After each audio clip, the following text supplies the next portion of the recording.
up, y'all? Another episode 99. And it's been a while. It's been almost a month. And I mean, not much I can do about it. It's been kind of rough to get episodes in and stuff like that. And give me 1 second. I gotta turn something on here. There we are.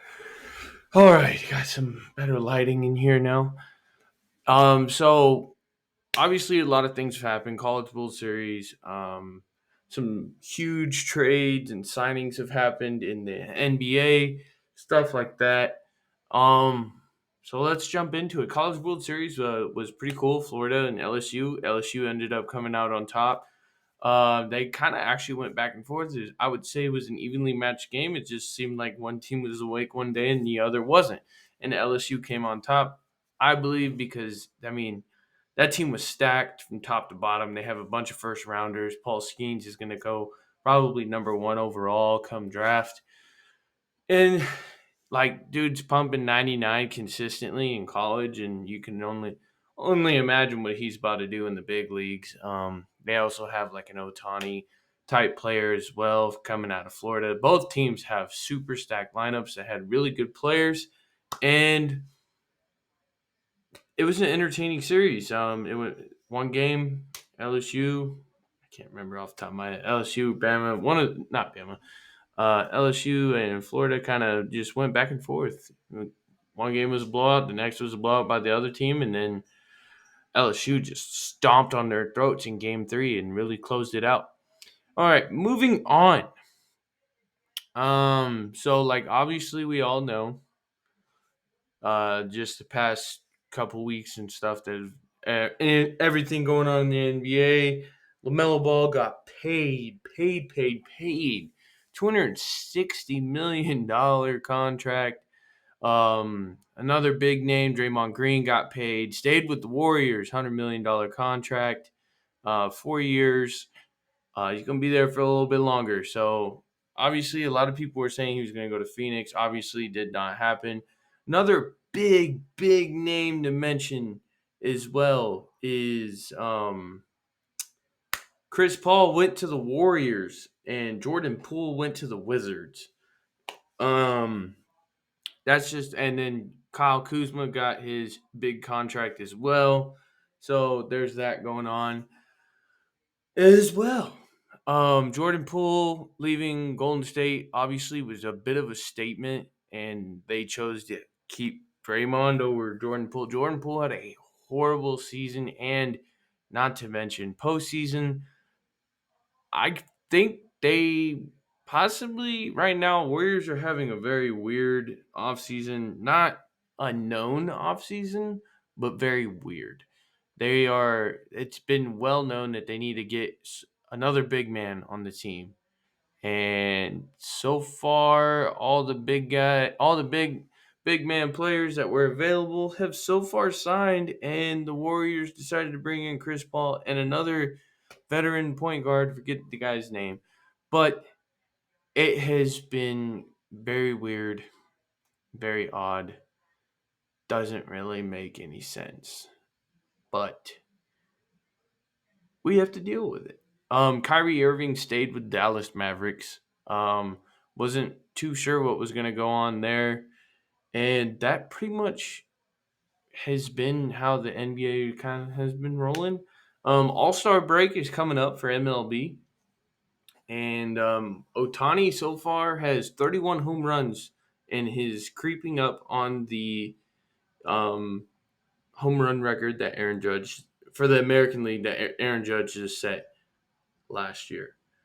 Um, I think Otani can get it and probably plus some, but they said he's on pace for 59 if he plays every game the rest of the season. I do see him taking maybe a break or gets pulled for other reasons, injuries, needs a rest day, um, stuff like that. All Star breaks coming in. A brand new power rankings has been released. Um, some of y'all would probably be quite shocked on who's in the top 10 come power ranking time. Let's see if I can find one. My cat just crawled up here. If you guys can even see, I don't think she's in the camera view. But yeah, just one of those things I'm gonna try and pull up MLB power rankings. We're gonna talk about this a little bit and see if I can get your guys' opinion on this. So from the Athletic, when was this released? Today. Cool. So Atlanta is number one. Two Tampa Bay and three Texas Rangers and four Diamondback. Diamondbacks. They're saying there were five on the last one. Diamondbacks are looking really, really good this year. So is the Rangers, and so is Tampa, and so is Atlanta. It's gonna be a tight race between Tampa and Atlanta. We might be seeing a Atlanta Tampa World Series, and the way it's looking, as long as both teams don't choke, because I mean we just seen that in the NBA with the Bucks and everything. As long as Tampa Bay doesn't choke, I think Tampa Bay can make it pretty far this year. Same thing with the Rangers. They got the ball rolling. They're super stacked now with Bochy running the show, and then I believe, if I'm not mistaken, there were some trades that have been made in the MLB as well. Pretty sure Roldis Chapman got traded from the Royals to the Rangers, I want to say. And that's big deal because that just adds to their rotation in their bullpen. And they'd be looking pretty solid. The Diamondbacks are chugging along. They're not looking bad. Go down the list. Dodgers are 46-37. I'm pretty sure they're tied with the San Francisco Giants right now. Giants swept them earlier in June. Giants went on a huge run and shot themselves in the top 10 of the power rankings. I'm pretty sure we're coming up on them here pretty soon. Baltimore Orioles, 49-33, sitting at six. They're sitting pretty nice. Yeah, there we go. All right, Giants, 46-38. They're kind of beat up right now. And they kind of got the injury bug going on. I mean, age is kind of playing a factor here. They're without Yastrzemski and Conforto. Um, and they're saying bold prediction is Conforto breaks the Giants' 30 homer drought. Yeah, I don't think anyone in the Giants lineup in the past like decade plus has hit 30 plus home runs. Yeah, the last 30 homer season was by Barry Bonds in 2004, which yeah, it's almost been 2 decades since that's happened, and it's very unheard of for a team to go that long without one. Um, and so far this year, they have a lot of power compared to most years, and they're looking like they're getting put in the top 10 consistently now.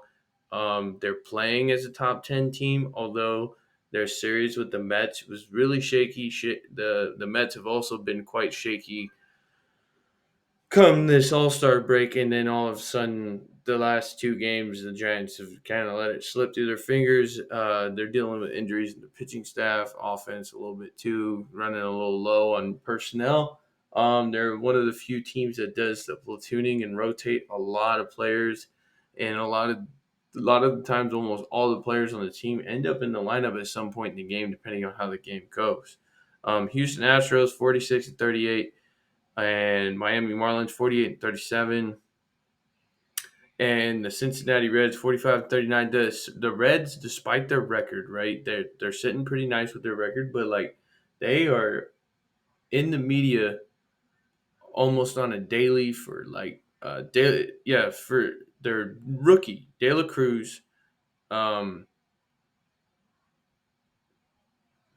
and they're looking quite unstoppable, and it is interesting to see. I would say the Reds and the Giants, they're like the two like farm system teams calling up everybody from the minor leagues in for June, and they made a pretty big push prior to this All Star break that's coming up, and you know some guys are actually saying like, hey, these two are legit. Whether people are saying it now, I've seen plenty of interviews where they're saying these two teams are back to what they used to be back in the day when they used to play each other in the postseason quite a bit. And honestly, it's you know it's kind of like that full circle. Usually, every 10 years, some teams put together a good playoff team and make a pretty good run for it.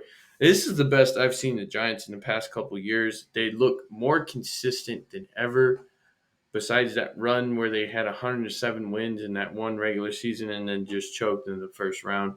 But New York Yankees are at 11, 46, 38. They kind of picked it back up. They were in a little bit of a tough spot, not doing too hot, and now they're starting to pick things up a little bit. I think they people were really doubting the Yankees, but they had some injuries early on, and they got some guys coming back, and I think they'll be all right. Angels, this is the best I've seen the Angels in my time being alive. About time. Otani clearly not going to get traded. I think the Angels are going to ultimately, at the end of the day, end up paying him, and it is what it is with that. Um, let's see, Phillies really picked it up since the beginning of the season. The Phillies were looking really rough around the edges. They did have injuries very early on. That guys were recovering from long-term injuries, and they got people like Harper back in the lineup and stuff like that. And they're looking. They've had a pretty good June. They're 18-8 in June, and the Philadelphia Phillies are looking pretty nice. Um, and they're 44-39. I would say coming up with the All Star break coming up pretty soon. That's a pretty good spot to be sitting at above 500. And their division's pretty tight. Ran Toronto Blue Jays is the best I've seen the Blue Jays in a long, long time since like 2016. They're looking pretty good. They had a few dips throughout the month where they kind of lost a few but picked it back up. But that comes with the game of baseball. You're not gonna win a bunch of games at once every single week. Some weeks will not be as good as others. As long as you're getting couple wins here when you do have your slow weeks and then get a few in a row, as the month goes along. I think some of these teams come postseason will be in it. The Milwaukee Brewers are kind of the sleeper team like they usually are. They're staying in it, but they're staying in it quietly. They're not doing a whole lot of like, you know, big huge plays, stuff like that. And Minnesota Twins are kind of doing it quietly too. They're kind of the most mediocre, average team I've seen, even with the big names that they brought in, which is kind of depressing because they have a lot of they got a lot of power in that organization. And I don't know, Minnesota just doesn't impress me this year, even with the signings that they've made. Boston looks kind of depressing this year as well. They're very back and forth. They're not doing too hot. Um, and one thing that we're speaking on trades. Let's see when that trade deadline's coming up.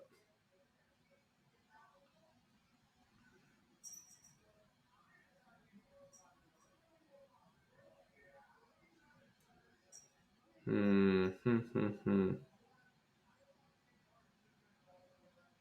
There we go. August 1st is the trade deadline, so it's coming up. We got about a month and a little less than a month, so we're going to see some trades happening. I think Royals are the first ones to fire off on that one. Their season's just about all said and done, so trade it away. You know what I mean? Um, Royals probably gonna end up firing some people. Salvador Perez only has so much left in the tank. I don't think he's gonna be around much longer. And that's pretty much what wraps it up. I'm just gonna double check on some things, make sure I didn't miss anything. I know I probably missed some trades and some talks about like that. Um, let's see. Looks like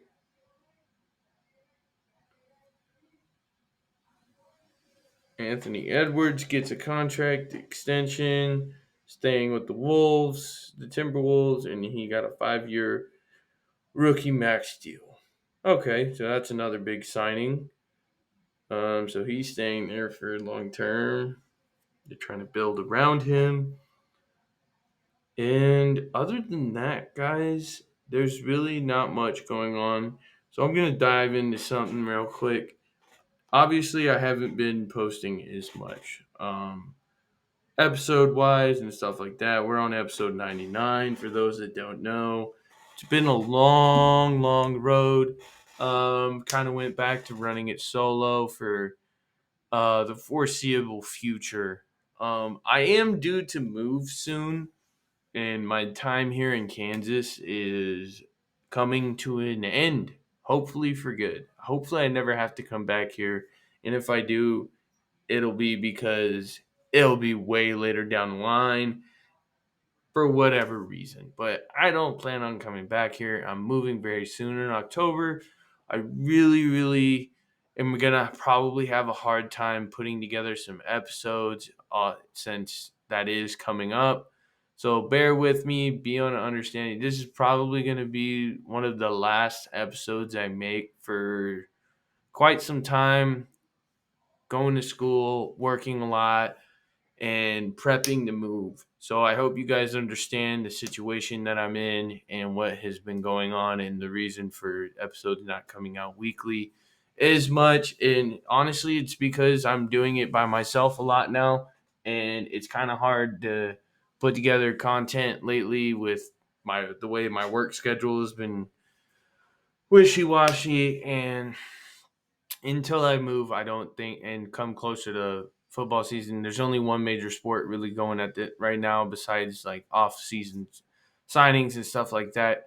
Just bear with me, guys, and hopefully I can get maybe one or two in there, maybe more than that. I'm not promising anything, but like just know I've been busy and things are going to probably slow down with the podcast. I do appreciate everyone tuning in and watching and being a friend and sharing it and enjoying the content that I've been pushing out. I know a couple people have asked, "Are you still doing it?" It's been a while, and I mean, people know it's just I run it by myself a lot, and it's really hard to get these episodes in, um, and not run out of time and make the time for it. And it's just a hobby of mine. Just remember that, like, I don't do this to make money or anything like that. Maybe one day I will. Maybe this all comes to an end soon. We shall see. But it has been fun. I hope you guys understand the situation, and I hope you guys enjoy this episode. Be a friend, tell a friend. Till next time, everybody.